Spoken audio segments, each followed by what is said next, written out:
Well, a cold and foggy start it may have been for the bikes. Things had, well, smartened up a little bit when the cars finally got their orders. Just a small matter of 117 kilometres of racing special, 492 in all. It was a long opener to the Dakar, longer than normal. Carlos Souza, well, he may not be a full factory supported outfit, but he's in the car of the day, certainly, and possibly the car of the rally. Volkswagen Triumph looking very, very good indeed, and the fans were out to cheer him through. Reduced his tyre pressure, certainly helped him pick his way to the front, and he was not gonna let his grip on it loosen at all. He was 1.5 seconds faster than anyone else per kilometre, let's not forget. So after 117, Souza way ahead, 2.5 minutes clear of everybody. And just look at the way he just ate up the field, straight past, well, the likes of Gilles de Villiers for one, and of course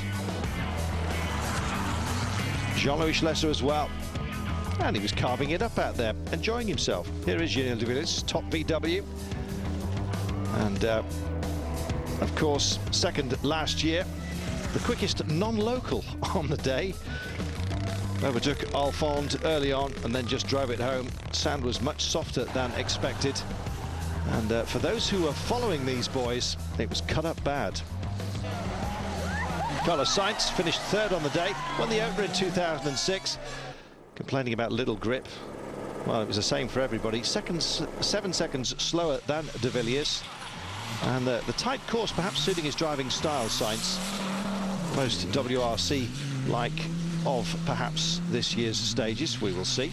They're still to be revealed to us, but it was tight and narrow out there. Looked a bit like Finland for a moment.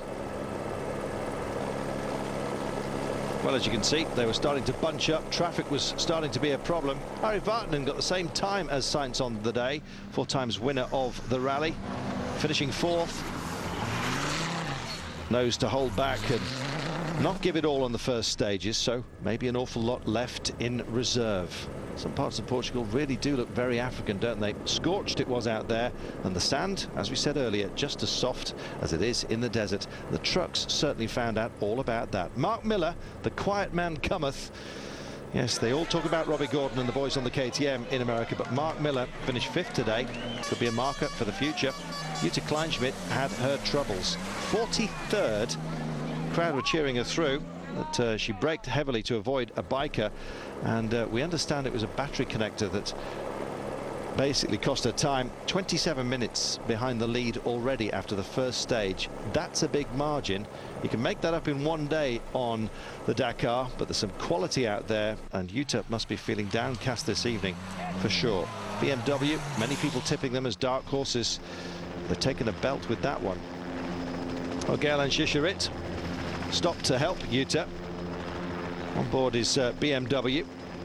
The extreme skier was running well though, despite the fact he stopped for quite a few minutes. Finished 6th on the day. Told you about those BMs. Do watch them. They're not here for fun. And Nasser Al Attiyah, 6 minutes off the lead pace, but he knows where he's best, and it's in the soft stuff. Really loves the desert, does the man from the UEA. From Qatar, I should say. He's best known in the UEA for his exploits on the Desert Challenge. Finished 9th today.